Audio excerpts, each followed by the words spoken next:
and then we'll be regular live. Well, we're live Right? now on Facebook, Okay. YouTube, and Twitch currently. All right, Twitch. And then once you do your little sharing there, Yep. Grandpa. Yep, the old We'll man get takes the to- longest. The old man takes the longest. Twitch, is that the new thing? Yeah. It's like a gaming thing, but they have other stuff. All right. Yeah. Is Darryl on it? Because I'm looking at it right now, and he's not on it. He's not on what? Look. He is on mine. Well, isn't that weird? Right here, I'm looking at it. Well, you got that bootleg phone. Exactly. Yeah, Dude, you gotta in get Mexico, our switch just goes backwards, bro. It's You not got a big deal. the you got the tangerine Oh, iPhone. no, now he's on it now. He's on You need it the now. Apple iPhone. You need the Apple Oh, iPhone. it's Apple. Yeah. Yes. That's what it is, man. Oh gosh. That's funny. All right, I'm almost done. All right. Get off my lawn. Yeah. But wait a minute. How come we're all like relatively close to the same age, but you and I are the only ones with gray? Yeah. Well, No, I wait, grow gray. I just don't let it grow. Is that the Yeah, black yeah. don't crack thing? Yeah, I don't know. I just don't let it grow. I just don't let my hair grow. It'll grow. If it comes in, it's gonna be all gray. I like how Trinity says he's close to our age. When Trinity, you are so not close to our age. Well, what are you, 50? What are you, 50 Dude, what now? You're 10 years younger than me, and I'm like 8 years younger than Darryl, I think, right? Dude, 10 is close. 7 years Yeah. younger. Yeah, Okay. 10 years is Okay. close. I Okay, didn't yeah. say next to you. Tell that to the You cops. said close. Yeah, tell that to cops when you're 20 years old. How old is the girl? Exactly. Oy All right, vey. let's go. Let's go. Let's do the show, man. Let's do the show. Let's run it. All right, let's do it. Shut up and sit down.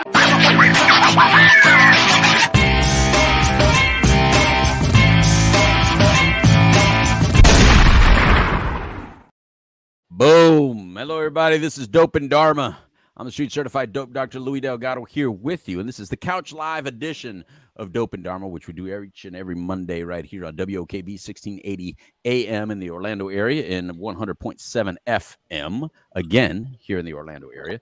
And been doing the Couch Live for now, 24 is our 24th year on radio doing this show, helping you with family issues, substance use disorder issues, and all things in between. And, of course, my partner is the Dharma guy, Trinity Phillips. What's up, brother?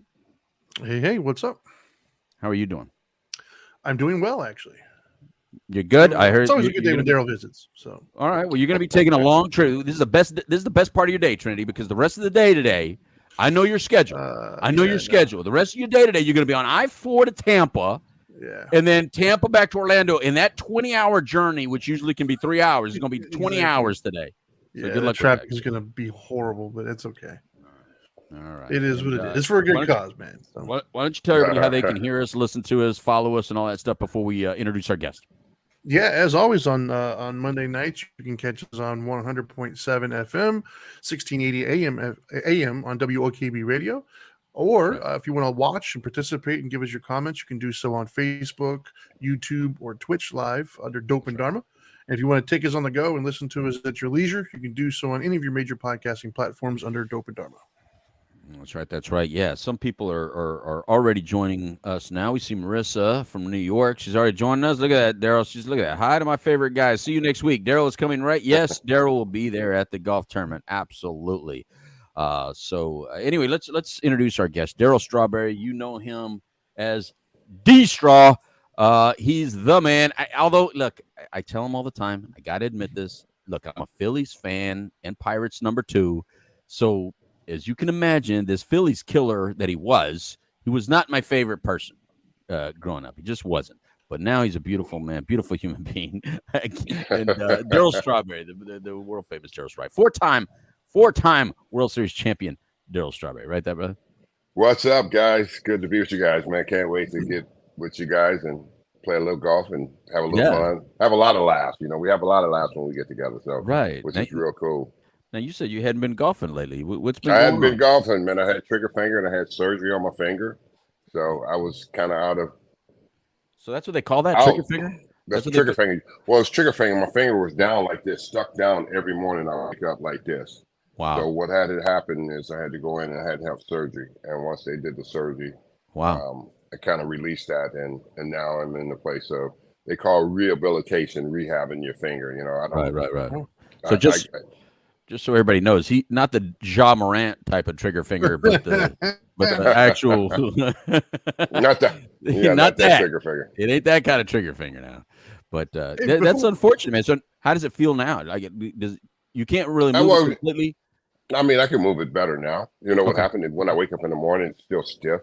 You know, so I got a long way to go. You know, when you get older and you start having injuries, it takes a long time to recover. By the way, happy birthday. Well, thank you. 61, You just had a 61st birthday. 61st birthday. So, you know, knock on wood, I thank God for it, you know, alive and well, it's a beautiful thing. Sober, you know, living the real life, you know, and helping the multitude of people. You know, this is what life is really all about. When you get to experience what we have in life, you come back and you give it back to somebody else. That's right. What were you going to say, Trinity? I don't think I've asked him all these years before we get started. Do you still swing a bat at all? Like, do you ever, for good old time's sake, go out there and take a couple shots or anything? No, not at all. Why would I waste my time? That's a fantasy. I even went to old timers. Yeah, but I even went to old timers and everybody was trying to get me to swing a bat. I was like, there's no way I will be paying the price physically if I got out there and tried to swing a bat and run the bases, and that's not going to happen. He is not going to let us see that. He's not. You got to. I think the deal is when you're that good, there's no way you want to ever not have anyone remember that. Like, because we've all seen that swing. That was a beautiful swing. Matter of fact, if you watch him golf, because them low balls, pitchers thought they can get that sinker or slider down below him, and he would like get it off the carpet. Like he was like you could not sink the ball low enough for Darryl. No, that was one of my favorite. You know, that was one of my favorite pitches to hit. You know, down and in. Yeah. So that ball down and in. I remember Nolan Ryan threw me one down and in, and I just golfed it right down the line for a fair ball. Stayed in the line. Stayed on. Right on the line. So that down and in pitch is a good pitch for a left-hand hitter. Yeah, I've seen you do it many times, Darryl. Like I said, I did not really like it very much. It was Philly, down in Philly, and down in Pittsburgh, of course, against the Pirates. You know, they served up a lot of golf balls. You know. Yeah, those are supposed to be strikeout pitchers. For those of you that don't know baseball, that's supposed to be a strikeout pitch. You know, give you some fastball so that you get used to speed, and then slow it down with a sinker down low or whatever. Well, that's what they say. That's what they It was a suggestion. Awesome. I don't know about it if it's a strikeout. Well, they'll get you sometime, but majority of the time that pitch down there would be a great pitch to swing at and hit. Yeah, because it's right in your hands. You just take your hands through, and you just drop the head on, and you deliver. Yeah, and you were so good, and you had one of the most beautiful swings I've ever seen. That's a fact, and even that I admired back then. You were still one of my favorite players back then, even though I didn't like what team you're on. But I always, you know, I had your baseball cards. There was for a reason. You know what I mean? You just didn't know.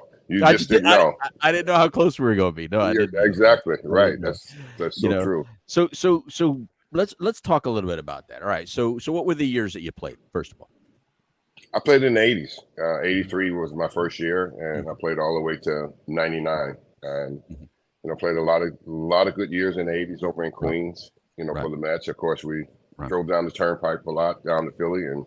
Jumped on the plane going over to Pittsburgh to beat on the Pirates and beat on the Phillies. You know? You're gonna keep doing that. I always tell people that when I'm speaking down in those areas, Pennsylvania and Philly. You know, I said, I know you guys don't like me. I'm here. I know I used to beat up on your Phillies and your Pirates. You know, it's so true. It's so true. They get a big laugh at it. So you know, when I go to different places, I always remind them. You know, I was a Cardinal killer. You know, I live in St. Louis. I always tell them I was a Cardinal killer. You know, so. But, you know, I had fun. Playing Major League Baseball. Don't get me wrong. It was a lot of fun back in the 80s. The 80s were different. And, you know, it was a wild time, and we enjoyed ourselves, not only on the field, but off the field. Maybe a little too much off the field, but that's life. You know, when you growing up, you don't ever think it's going to end. You know, and I think a lot of us don't ever think, you know, life like it is going to end. You're having so much fun, you know, but everything comes to an end.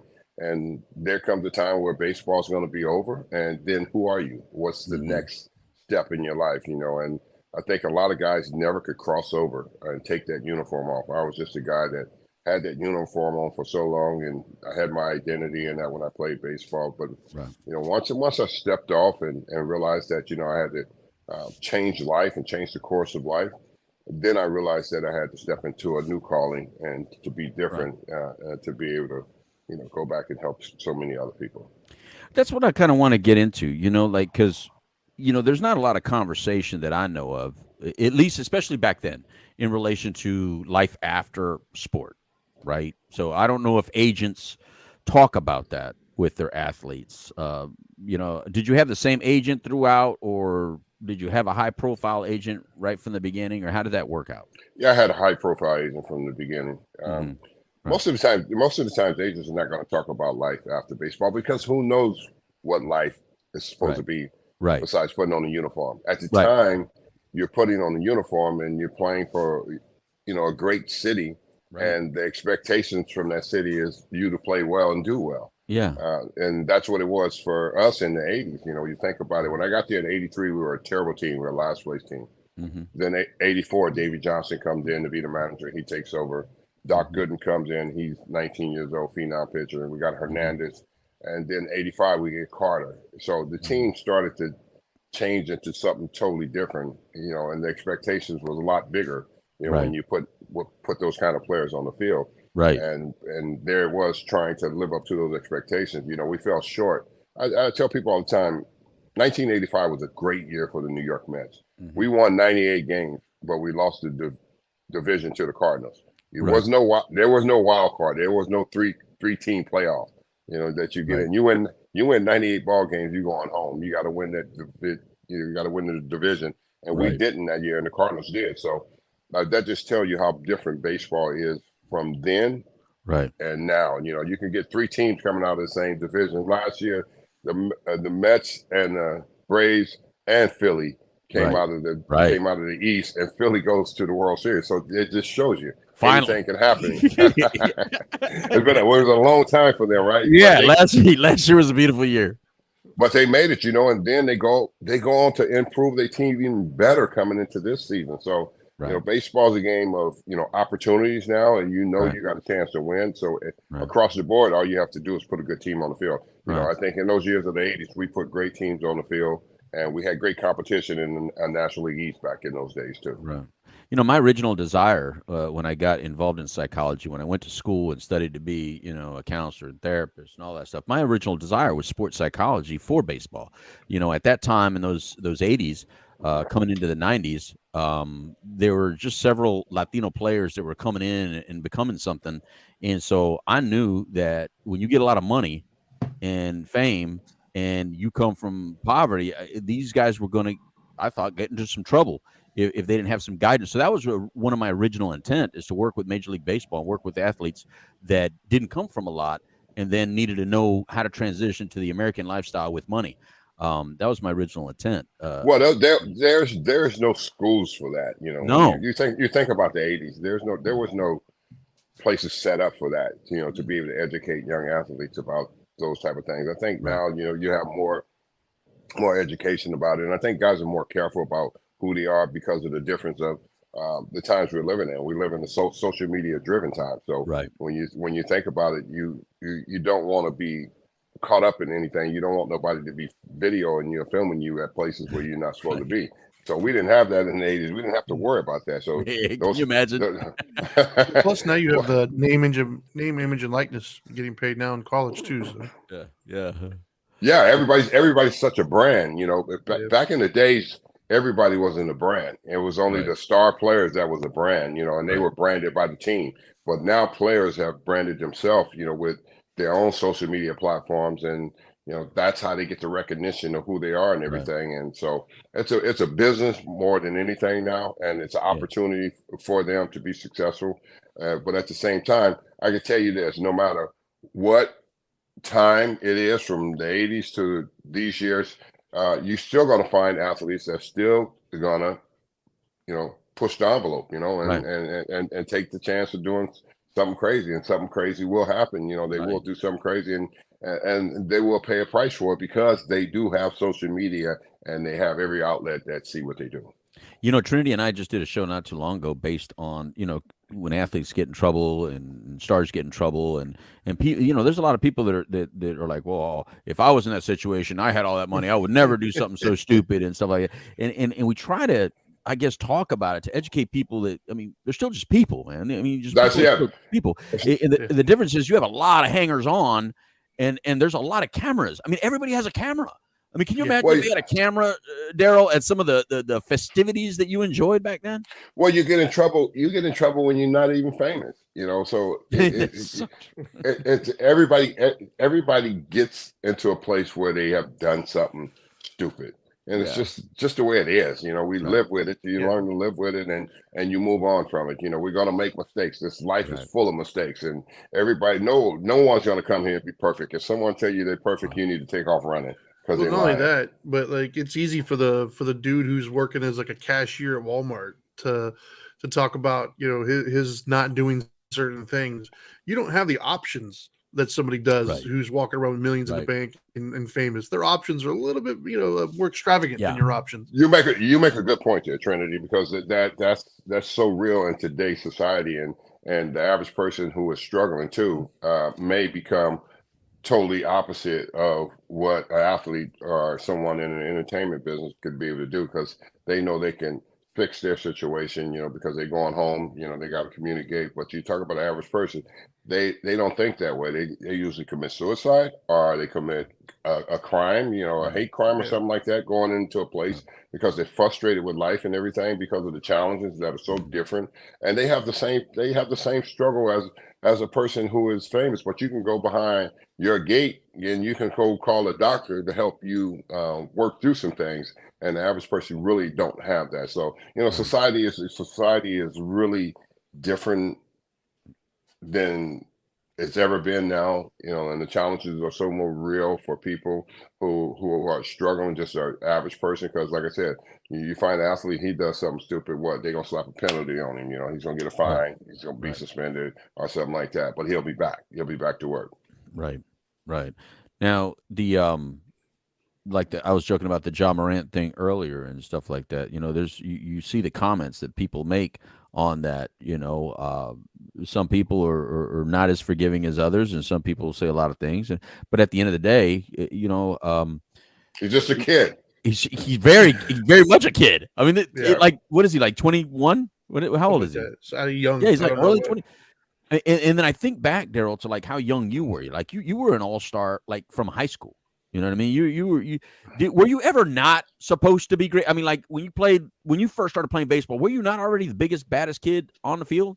I was it. They made me that kid from day one, right? From day one. And you kind of had to wear that. You're going to be the next this and next that. And what if you didn't live up to your own expectations, not other people's expectations? Right. Yeah, I think a lot of times people don't understand. Great athletes live up to their own expectations, because what great athletes do is they're working hard while everybody else is sleeping and still under the covers and don't want to come out of bed. Athletes are up early in the morning. They're going to get it. The great ones. The average ones won't do that, but most of the guys that won't know that they have this ability to play and they want to make something out of it and they want to be great at what they're doing, they're going to be out there working. That's I think we just lost him. His phone's probably ringing. That's my best guess, because he's on his phone, I believe. So that's right. But no, when my phone does that, I have to like re-call in. You might have to do that if you can. He's back. He's back. I'm back. Yeah. We lost that end part. Can you repeat that last part? I was saying that's why a guy like Kobe Bryant was so good, because while everybody else was, sleeping, he was out shooting extra buckets, over and over and over to become the best, to become the clutch, become like Jordan was. He wasn't one of those guys saying, well, I got this talent. A lot of guys have talent, but can you take yourself to that next level? And I always knew that when I was growing up as a young athlete. I knew I had this ability to play sports, so I wanted to be the best at it. So I had to make myself the best at what I was doing. Right. Trinity, you had a question? No, I was just listening. Oh, I thought when he went away, I thought you started to say something, so I thought maybe it was a question or something. Well, again, I think, what interested me was the the after play or the not play, because I do get concerned because I'm one of those guys that get real excited when I see somebody live out their dreams. Like when I watch you in a World Series and then win it, when you're excited, I get excited for you because I think about it as a little kid, in your room, you're playing around like you're hitting in the ninth, bottom of the ninth, 2 outs, and then you hit a grand slam. Like every little kid that's ever played baseball imagines a scenario like that. Every kid that's ever played football imagines a scenario where they win in overtime or something like that. And so I get excited for you. And then I always think though, like how can I support you when it's over and the lights are off? Because our good friend Lesky said it best one time. Curtis Laskanik won a World Series with the Boston Red Sox in 2004. You met him at our golf tournament as well, and he's always there at our golf tournament. But he said it best. He goes, "I'd be a star out there. I'd go out there on the road, and I'm somebody. And then I'd come home, and my wife is like, take out the trash. It's like you're like a regular Joe, and like and I always think that's got to be difficult. Like that's a difficult transition. And then so when the career's over, not everybody's a Darryl Strawberry. So the Darryl Strawberries of the world, the Michael Jordans of the world. I mean, we're talking about the elite, the A-list players, but there's a lot of B, C, D-list players, right? And so there's a lot of guys that struggle with a lot of habits from the road. Let's call some of these habits, because not everything is addiction. Some people just have bad habits that they've developed on the road, and I'm still noticing that because I've still worked with some Major League Baseball players that are still either active or no longer can be active. And there's a lot of habits that I hear about on the road that are still happening today that I'm like, man, haven't we learned? I mean, haven't we learned enough to help protect some of these young guys that don't know where that may lead? Well, I think the best teacher is learning from your own mistakes, because we all going to make mistakes and we all going to fall short. If we try to make this life as is going to be perfect, then we're in trouble. And we try to pretend like we're going to live this perfect life and we have no flaws. Then we're lying to ourselves. So I think a lot of guys that don't learn from their mistakes, they just continue to make the same mistakes and continue to do the same things and continue to be the same person. You have to really be disciplined to play baseball or to play any sport. But then you also have to make that transition to be very disciplined when you move on in life. And if you're not disciplined, you still think, well, I'm still thinking that I'm wearing the uniform. Darryl Strawberry don't wear the uniform anymore. A lot of players still wear the uniform and they haven't hung the uniform up. That guy is over. He's no longer there. Yeah, you used to be, and that was part of what you used to do. But who are you today? How do you move forward in life? What do you become in life? How do you take on from the mistakes you made and the challenges that you had in life? Now, how do you take those mistakes and correct them and become better at what you do to help somebody else? And a lot of players don't do that. They don't realize that they can, but they have to be sincere to themselves and say that, I had some shortcomings and I can no longer live like this, and not allow myself to be in the uniform and to be the person that I am today. And your life can be good. I mean, there's opportunities. There's always going to be opportunities out there for you. Someone that has been successful. It doesn't mean you have to be an A player. If you was a B, C player, you still have opportunities in life to give back. But you have to come from off of the road. You can't still be that same player. You're still sitting there and you're still at the point when we're drinking and partying. You're still drinking and partying, talking about if I coulda, shoulda, woulda. Well, that's not going to work. You're going to have to change something about yourself. And I think that was the difference in me, is realizing that I needed to change. I needed to change the behavior of who I was. So real quick, how hard is that, right? Like, does anything outside of the sports arena come close to that feeling? Because I got to imagine it's got to be an amazing feeling, dude, to go and slog through the season, beat all the other teams, and at the end, you're looking around at 100,000 fans, they're cheering, and you just won the world. Like, you're it. That's it. You've reached the top. Does anything in life come even close to that, realistically speaking? I mean, how hard is that to like? Yeah, I mean, it's very difficult to let go of, but if you don't let go of it, you're going to lose everything that you love. Yeah. And that's just the reality of it. Sports is a game, and it's a game to be played, and somebody's going to win, somebody's going to lose, somebody's going to have more success than the next person, but you cannot identify yourself as someone else. You have to be able to identify yourself as who you are. I look at me and I thank God for it that I was very successful at what I did. So once I realized that I needed to step into a new life, I allowed myself to really come back to what life is all about. What is life all about at the end of the day? It's about your faith, it's about family, and it's about your kids. It's not about everything else. If you continue to run after everything else, you're gonna miss the most important thing. I didn't want to miss out anymore. I missed out on enough when I was playing Major League Baseball all those years. I missed out what it is to be a good husband, family, and raising your kids. I stepped into life and I didn't want to miss out on that important part of life. And I think so many guys will miss out on really what's important, and they'll lose their family behind sports. That's just the way it is. Right. I say it all the time. Guys will lose.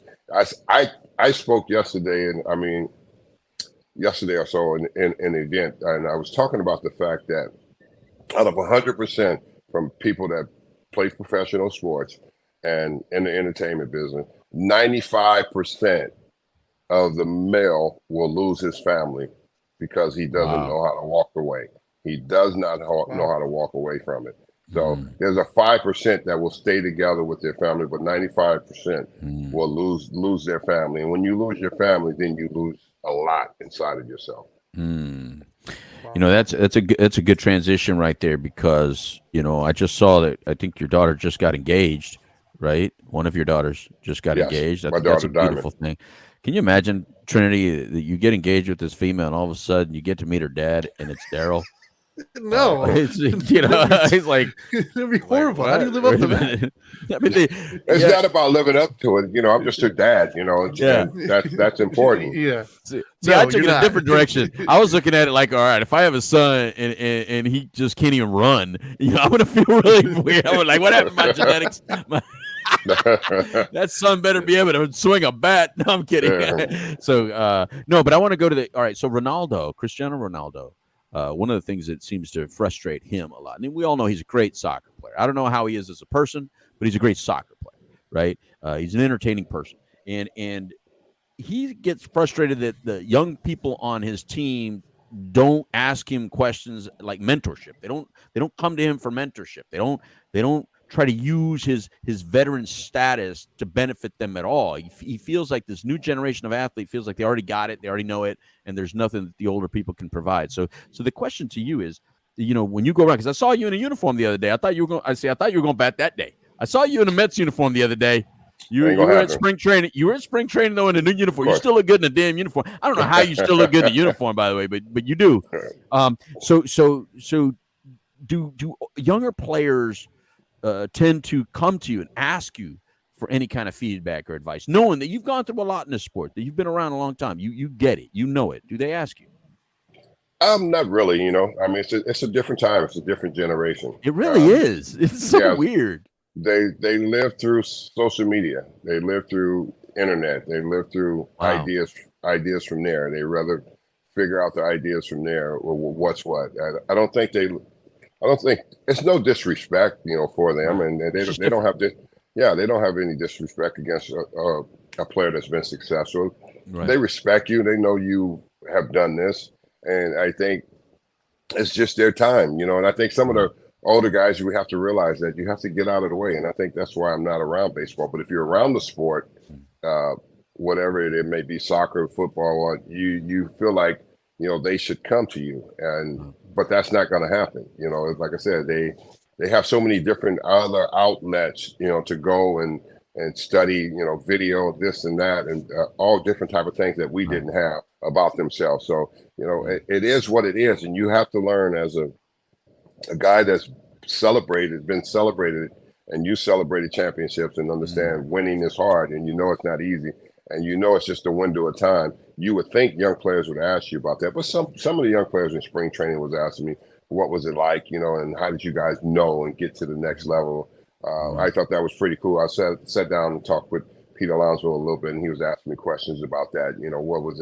What was it like from 85 and going into 86, and how did you guys just know you were going to win? We just knew that we were a different team from day one of spring training, because we all were there and we rallied together, and the manager said we're going to win it all. And we just kind of looked around, thought to ourselves, yeah, this is our year to win it all, because we came short. We came up short 2 years in a row, 84 and 85. And we knew going into 86 that we had a good enough team to win. We knew that we was not going to let anybody put their foot on our neck anymore. We was going to make sure that we hammered it home against those teams that had put their foot on our neck the previous years. Right. Yeah. See, I don't know if we think that way, Darryl, because we're now the older people, and maybe it was always like that. Maybe we did the same thing. Maybe we didn't look at older people. Maybe we didn't ask the generation before us any questions or something like that. Maybe we just did the same thing. Maybe we're just viewing this like this because we're the older ones now, and we realize, man, young people feel like they have it all. But I've heard that from various athletes, and when I heard Ronaldo say it, I was like, man, if I'd play on a team with like Ronaldo now, I mean, with all he's done, and you don't, grab something from the guy, I just find that hard to believe. Well, I know it's hard to believe, but you know what they do is they actually pay attention to the guys that they played against more than anything. They see the guys that are just on their way out of the game that have been very successful, and that's the standard that they look at. I think growing up, the standard we had, when I was growing up, you wanted to be like Pete Rose, Charlie Hustle. He was a player, and he was a real baseball player. You saw the way he played the game. He hustled and played the game. But after his time gone, you got there, you became that, and you looked among the players that you played with. Then I looked among the younger players that were coming after me. I looked at Barry Bonds when I saw him at a young age. I saw him coming, and I knew he was going to be like the next because you could see it at the age of 23, 24 years old that he had the ability to do all kind of things on the baseball field. So you recognize that, and players recognize that, and players recognize the history of guys like myself, going to the match camp. I'm quite sure a lot of the young players don't know who I am, but when they walk around the clubhouse, and you can still see pictures of me that's up there. So that just shows the history of this organization. You played a big part of this organization, so they know from that standpoint, but they don't know from the playing standpoint because they never saw it. Now you brought a big name up there when you said Pete Rose. I was going to ask you were there any players that you had crossed paths with that you wish that you could have maybe talked to a little bit more? Yeah, I mean, it was like, I talked to guys like Mike Schmidt. I remember him pulling me over. That's one of my favorites right there, brother. You mentioned Schmidt. Smitty, I remember him pulling me over in the dugout at Shea one day, and when it was, we're taking BP, and he was just talking to me and telling me, you got a chance to be one of the most exciting young players and home run hitters in baseball that he's seen in a very long time. So that was really cool. But he said, I know it's very difficult playing here in New York. He goes, I played in Philly for a long time, and it was very difficult to play there. And you just got to really stay focused, because I know it's hard with all the distractions that's around you in big cities. Right. That's awesome. So in talking about people like Charlie Hustle, Pete Rose, the Hall of Fame is one of the most, in baseball, to me, seems to be one of the most elusive things in any other compared to other sports. It's like if you miss that opportunity to go in the Hall of Fame, it's like, is it so? What is it like if you don't get in the Hall of Fame when you're up? And you don't get a certain amount of votes, you never can be up for Hall of Fame again? Is that the rule? That's the rule. It's overdone. So it's done for guys like Bonds and Clemens. They went to the committee and they didn't vote them in, and they could never get in. It's so dumb. That is I don't get it. I just don't understand that rule, because I think that even happened to Johnny Damon as well, right? Johnny Damon didn't get the percentage of votes, so he'll never be able to get in. I mean, and I'm just looking at some of these players and going like, how can you never ever be up for Hall of Fame? Again, I just don't get it. Well, they just have a certain way of doing things, in Major League Baseball, and different writers come from different times. Writers from the old days voted a lot of the other players in, and then you have this new generation of writers who look at the history of what players, the time of players playing and what happened. The steroids were big at that time, and a lot of people hold that over a lot of players' heads. Right. That bothers me though. It bothers me only because steroids or not, you still have to have the talent and the skill and the work ethic. You can't just take steroids and sit at home on the couch. Like, it doesn't work that way. And then the other thing that bothers me is, admittedly, like self-admittedly, many players going all the way back to Babe's days were using other substances. Like, Well, of so course.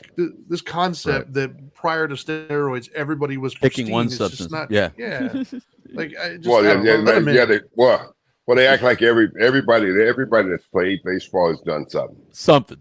Yeah, you took greenies and you took amphetamines. You've done something. You drank Right. juice. Right. They've all done something because it was a different time of doing what Right. was there. Drugs has always been a part of sports and always will be. You still see players today get suspended. Because they can't stay away from it. Well, they sure don't test So, them for marijuana. They don't. Well, since we're on the subject, just real quick, what are your thoughts on that? Like, why do you think that they've essentially ignored everything else and focused so heavily on steroids?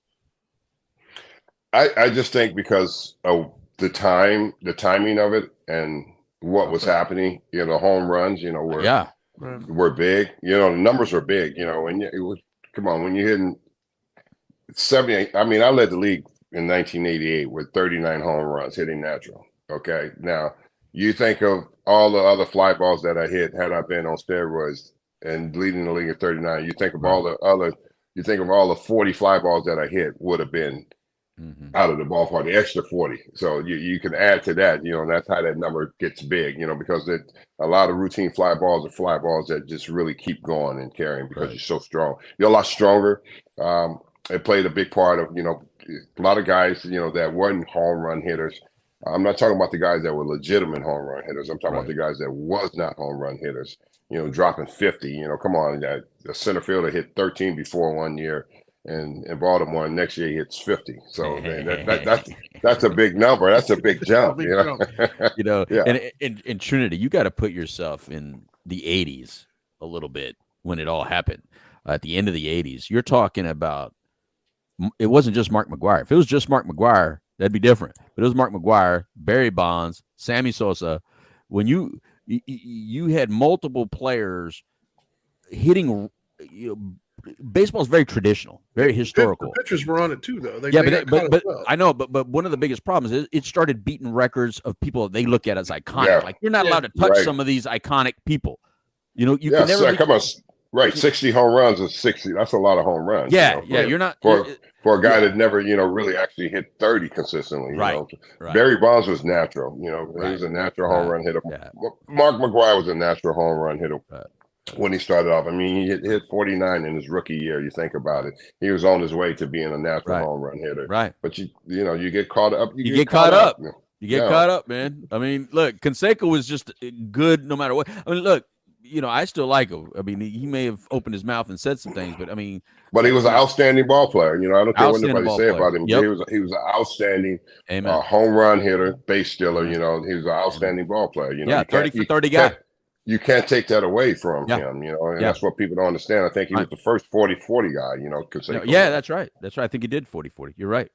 And that's a big deal when you can steal bases and hit home runs. Most people don't know that. They don't have a clue. The players, they don't even know that. They think, well, I'm just a natural home run hitter. But you had guys in our days where we were going 30 for 30, and no players do that today. So you hardly even see that in the game anymore. So nobody runs. So I hear stolen bases. I can't help it. I think Ricky Henderson. Like that's the that's a bad man. Yeah.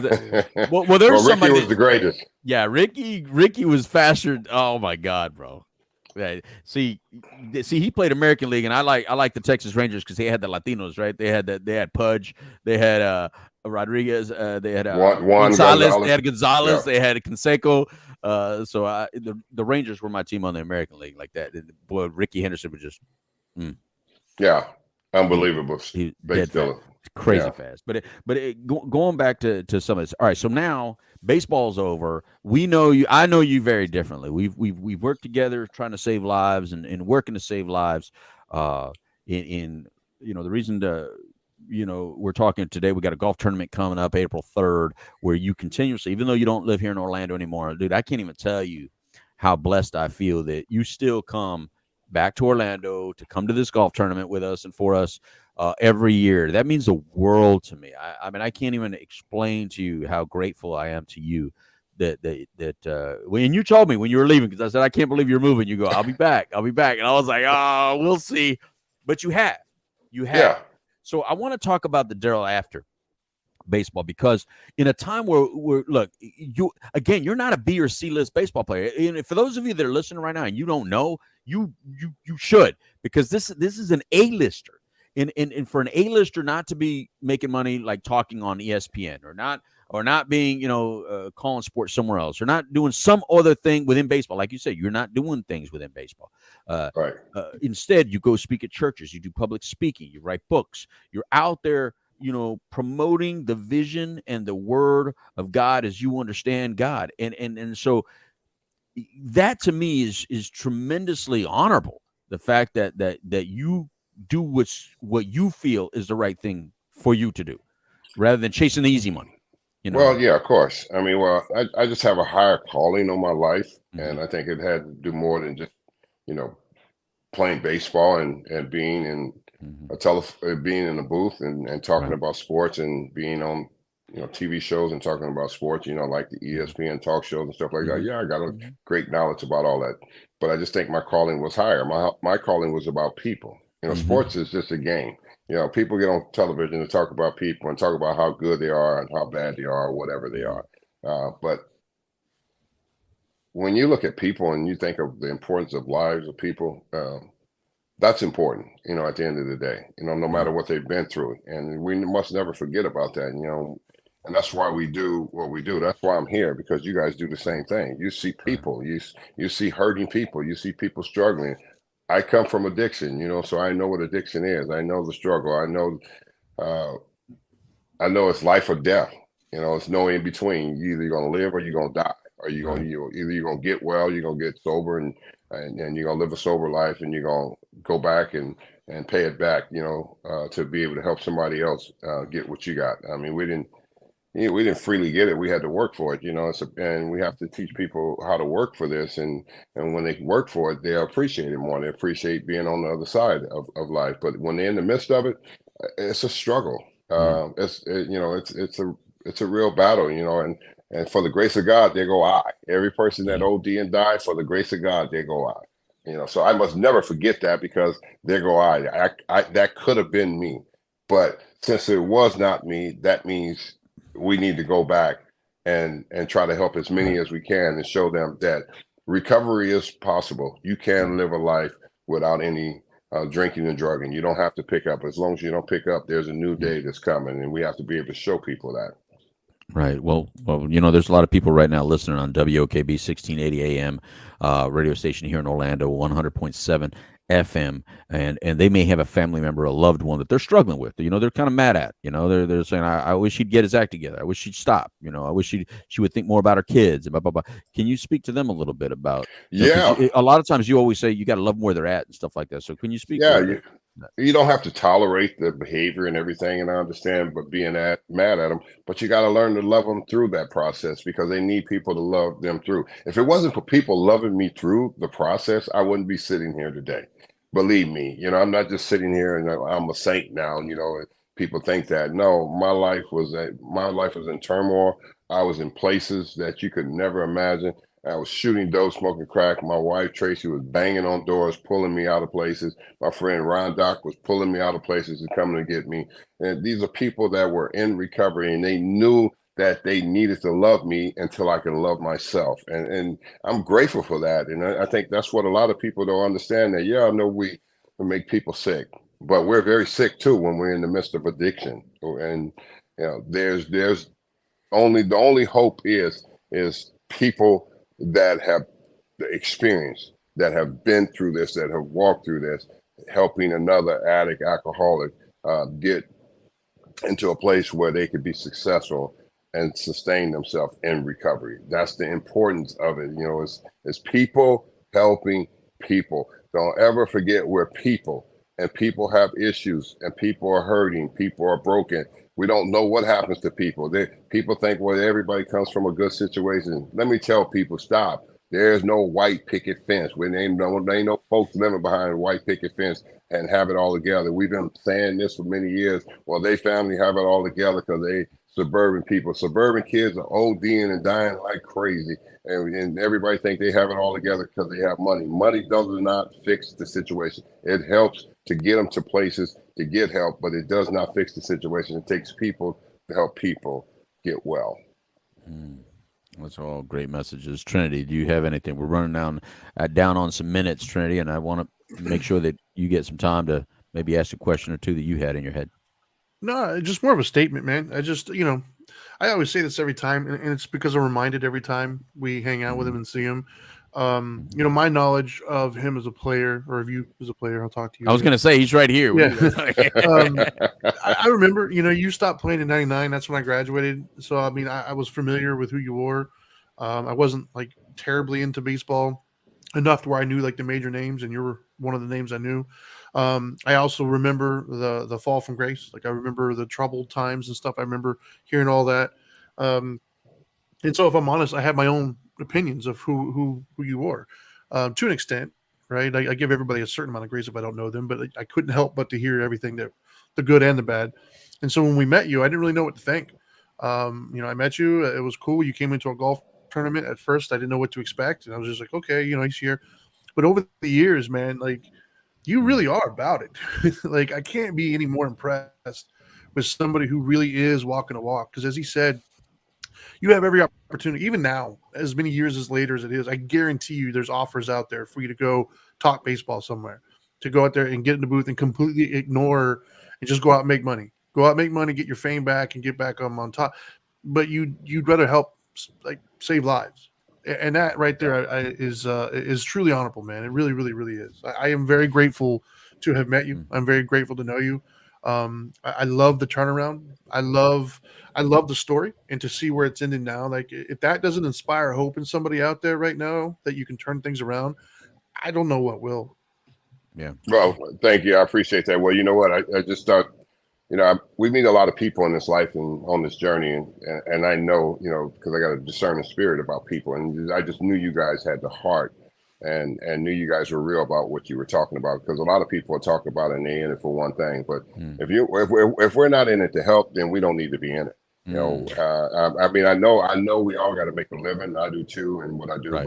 But at some point, we got to be in this world. We got to say, you know what, we need to help people. Because if it's not for like people like us that stand up to help, and you guys do a great job with that, and Louis, you do a great job with all gathering all the people together that have treatment centers and get them to understand. Giving a bed is giving a bed. That's, you're saving a life. You may save a life. Yep. It ain't gonna. I know you got a business to run and everything, but you always point people that I need you guys to be able to see this side of it too, that we need to be able to scholarship somebody sometime, and we need to be able to help people at times too. Of course, you got to run a business and operate. We understand that. We get all that. But at the same time, we need to, if we're going to talk about it, we need to be about it. I love that, man. Thank you so very much for that. And by the way, I wouldn't fault you at all if you go chase some of that money. You get that money while you can, son. I've been there. Listen, I've been there and done that. Okay. And I know we need to live and eat, but I tell you what, God does not shorten my life in any way for doing his work. Amen to that. Amen to that. So I'm grateful for the grace that's been extended to me. When you understand the grace, and I tell people all the time, what is this about me? It's the grace that none of us deserve, but he gives it to us anyway. So guess what? I need to go back and give somebody else that grace because it was extended to me. And I love you every day for it, man. And again, I can't thank you enough for who you are to me personally and who you are to us. I mean, anyone that doesn't know, I mean, when I was about a year and a half ago, when I was about to go through surgery, it was a prayer that Darryl, when you did that prayer for me right before going into surgery, I can't tell you. I mean, I was crying like a baby, man. And that's not me today.